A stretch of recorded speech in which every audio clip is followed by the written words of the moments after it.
Hi, my name is Cole Sternberg, and we're here again at my exhibition FREESTATE at ESMoA. And today we're going to be making flags. For this exhibition, I made a flag to represent the Free Republic.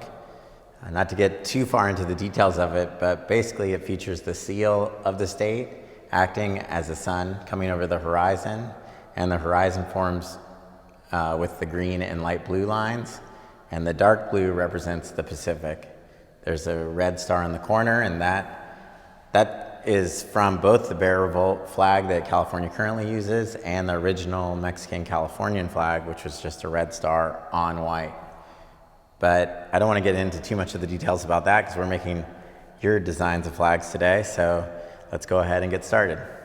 For making your own flag, you really don't need much. You can just have a piece of paper and a pencil. It's also fun to integrate other things you can maybe find at home or at a craft store, different colored papers, different markers, stickers, different colors of tape, chopsticks.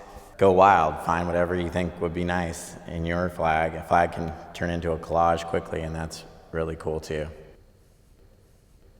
There are three things to consider before you start making your flag. First are the colors. Second are the shapes. And third is the imagery,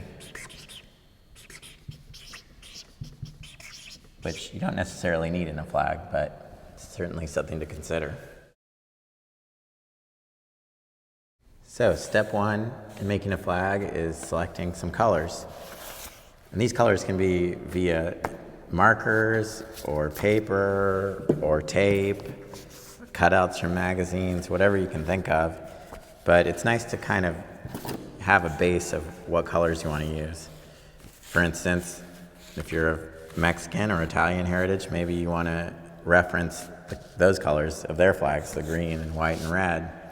Or if you want to address the environment and sky and sun, maybe blue and yellow. Or if you're a UCLA Bruins fan, same thing.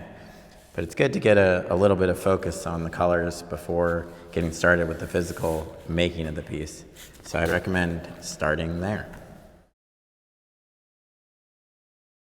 So the next step in planning out your flag is shapes. Most flags tend to use some basic geometric shapes. And the flag itself, of course, is shaped as a rectangle, and many of them split additional rectangles into it. You can think of perhaps layering rectangles to create a little bit of a texture and stair pattern. You can think of using circles in different ways and either just hand draw them or trace things to make them perfect if you want exact circles.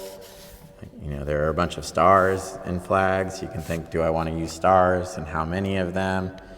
I'm not saying really plan out the whole flag yet, but just kind of think of these shapes and how they can work together.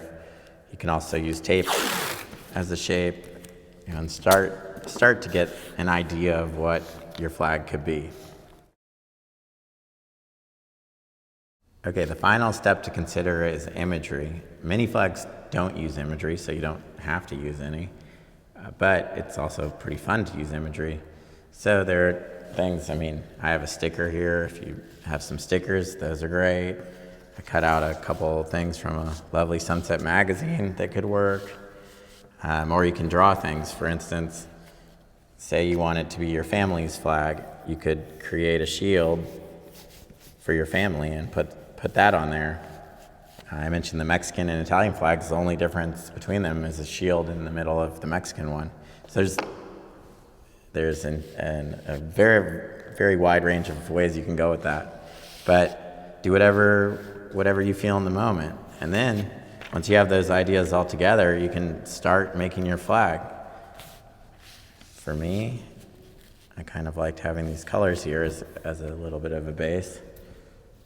And then they could be glued down, or for right now, I like creating this shape with the red tape that also holds those pieces down. My quick idea here is that they're sort of leading into the sky. And since the sky doesn't have a sun in it, it's kind of nice to use a little bit of yellow. And take your time doing this. I'm just doing it quickly just to give you, a little bit of an example. And you can play with where the images might fit within your shapes too. Does it make sense for these dogs to sit in this little corner, for instance? Maybe that's too much. Simplicity tends to be better with flags anyways. And then you can always add text. A lot of flags don't have text, but you can go for it if you feel like it.